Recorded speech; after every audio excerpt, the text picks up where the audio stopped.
Hi, everybody. Welcome back. It's time to talk some Smoky Mountain Mustang football, brought to you by our great friends, Carlisle Schomburg and his great staff at Smoky Mountain Sports Medicine and Physical Therapy. And Coach, I know you've had a chance to look at the film. Things didn't go exactly how you wanted to last Friday night with the Pisgah Bears over there at on the banks of the Pigeon River. But man, it was a crazy start in that first quarter. It was, and having a chance to go back and watch it a few times, and give Pisgah all the credit. They did a great job. They're a really good football team that's well coached, and we did some good things. Kind of hung around a little bit during the first half, and but at the end of the day, we made too many mistakes ourselves, and just a lot of stuff that we need to clean up. Yeah, Coach, I understand as we go back and look at that a little bit, especially in that first quarter. Man, Pisgah came right out of the gate and fumbled, and of course the Mustangs recovered and just couldn't get that score on the board on that first turnover. No, no, we couldn't. Special teams did a great job creating that turnover for us, which is something we talk about a lot. And we had we called a play action pass on fourth down, and we just didn't quite execute it. But those are things that we're going to try to continue to learn from. Yeah, and the crazy thing was that came back to haunt Pisgah in that first quarter again, as they had a big, I think about a 30-yard pass play, and then they fumbled, Yeah. and our Mustangs recovered there at midfield. So, man, those two opportunities, I'm sure if you look back, were really big there in that first quarter. Yeah, it certainly was, and anytime you're playing a tough conference opponent on the road, you need to capitalize whenever your special teams or your defense is able to create some turnovers. And again, that's something we've talked about a lot this week, and hopefully we can do here in the future. Yeah, Coach, after the end of that first quarter, with there were some penalties, a quarterback sack or two, and still a 0-0 tie. So it was kind of a standoff, and then things kind of got rolling there in the second quarter a little bit. They did. Pisgah put together I don't believe it was maybe a 95-yard drive. I can't quite remember. It was a long drive. I just know that. Yeah. But our defense, they kept battling though. And they did give up the one big pass play early, but they hung in there and they kept fighting, kept fighting, kept fighting. And Pisgah, I think, really had to work during that drive. But again, give them credit for being able to do so. But it's just things we've got to learn from. Yeah, they got out in front there as they got their offense going a little bit. So they had another big pass play, I think, of about 40 yards or so, and took a 14-0 lead. But hey, the Mustangs came right back. Had a good run down to the 1 yard line. Then I think Cooper scored there to make it a 14-8 ball game with that 2 point conversion. So again, fighting right back.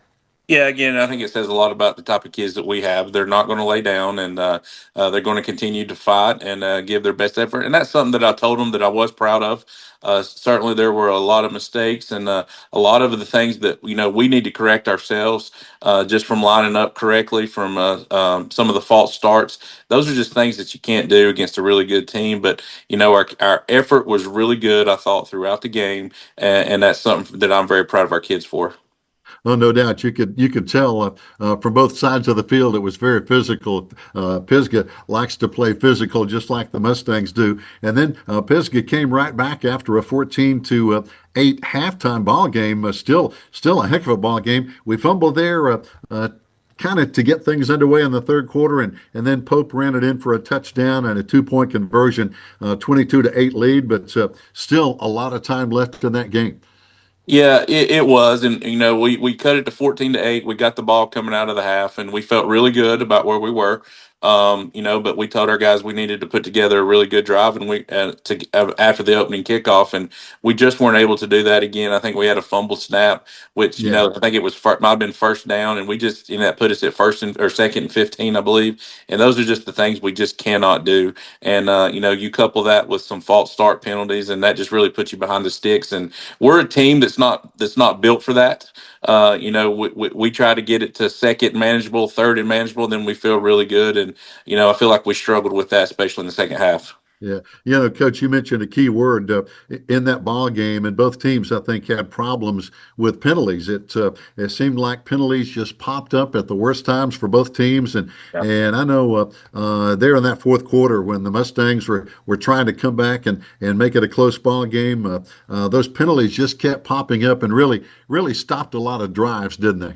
They did. I mean, when you've got a 2nd and 4, 2nd and 5, like I said, you feel pretty good about that as a coach and as a play caller. But then when you have a false start and all of a sudden it's back to 2nd and 10 or whatever, and that changes a lot of things for us. And we're not a team that's going to spread you out and throw it all over the place. We will take some shots down the field, and we'll certainly do those type of things. But that just makes it really hard and can really change the game for us.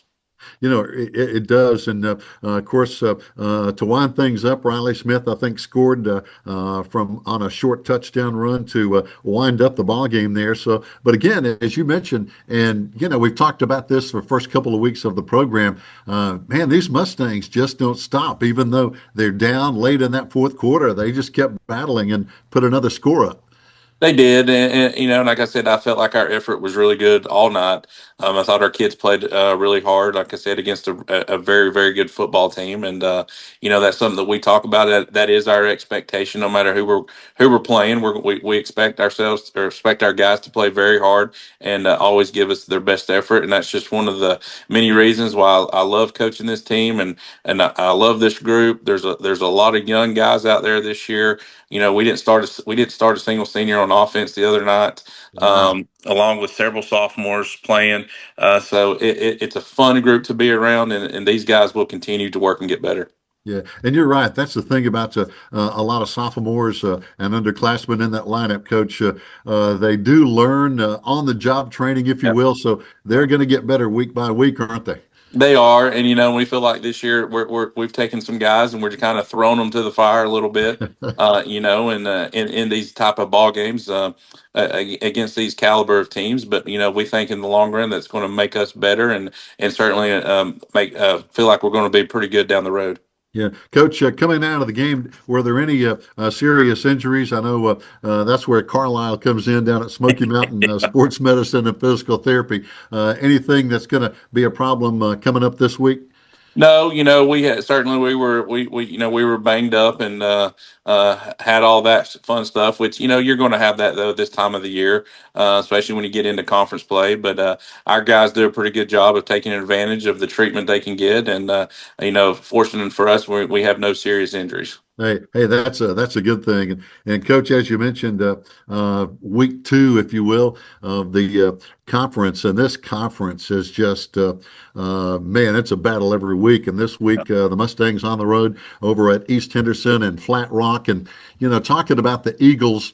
I know they've had some internal issues this year. Just to be brutally honest, they've had some kids that decided not to play football anymore. Some of those were seniors, so they've really had some issues. But by the same token, you can't overlook anybody in this tough conference, can you? No, you certainly can. And after watching them on film, they've got some athletes over there, and I Yeah. feel like especially at their quarterback position, I know they have some young guys, and but they're certainly capable of making some plays. And the one thing about it, I tell anybody, no matter who you're playing in Henderson County, I feel like that's a battle within itself because you're going to have to travel over there at Route 26, and you never know what traffic's going to be like, what you're going to run into due to construction. So you have to adjust your schedule, based on what might could be as Yeah. you get over through there. So that presents challenges within itself. But this week's been a lot about. I told them on Monday, this is to me, it's just a lot about us this week because we've got things that we need to clean up, and but we feel like we've had a good week so far, and we're going to go over there and give it our best Friday. You saw this somewhat, I think, in the Andrews game. Andrews, as a team, maybe not as much talent as they've had in the past, but they had a very athletic quarterback who could really hurt you. And this East Henderson team reminds me a little bit of that with this quarterback that can really make plays. Yeah, he can. And he can hurt you with his legs, which to me is something that I always worry about. Anytime you're looking at an opposing team's offense, if they got a quarterback who can make something out of nothing, that's and that's what I tell them a lot of the times. But that's something that we've got to account for, and we've got to be very disciplined about, and or we could be in for a really tough ball game. Oh, no question. As we mentioned, Coach, I think this Mountain 8 conference with now Brevard thrown in the mix is I think the toughest conference in the mountains. We've talked about the Smoky Mountain Conference over the years that Smoky Mountain and the old Silver Webster used to be a part of. That was a tough conference, but I really think from top to bottom, this Mountain 8 conference. Man, week in and week out, we saw some of this last week with North Henderson, for example. You really have to play your best game every Friday, don't you? You do, and you've got to be very prepared. And this conference, it really does remind me. I think, I'm showing my age a little bit here, but going back from what I saw in the '80s and into the '90s, it reminds me a lot of the SMC, especially back in those days where it was just brutal every single Yeah. week. And that's kind of where we are with this conference. And you're going to have to be prepared, and you're going to have your guys ready, and they're going to have to be ready to go out and play. And because it's tough each and every week. Oh, no doubt. And I know you've had good fan support over at Pisgah last Friday night, good road trip. So hopefully that fan support will continue down at East Henderson High School this Friday. Yeah, we hope so. We know it's a little bit of a trip to get down there, but we have an unbelievable community and just tremendous support, and we expect our fans to come out over there and cheer these guys on. Oh, no doubt. Fans, we appreciate everybody joining us here on the Mustang Football Show with Coach Postell. Again, brought to you by the great folks at Smoky Mountain Sports Medicine and Physical Therapy. And we want to thank Jared, Coach, for helping us get straightened out here technically. And hey, we look forward to coming back and talking next week. Absolutely, and it was a big help. All right. Thanks a lot, guys.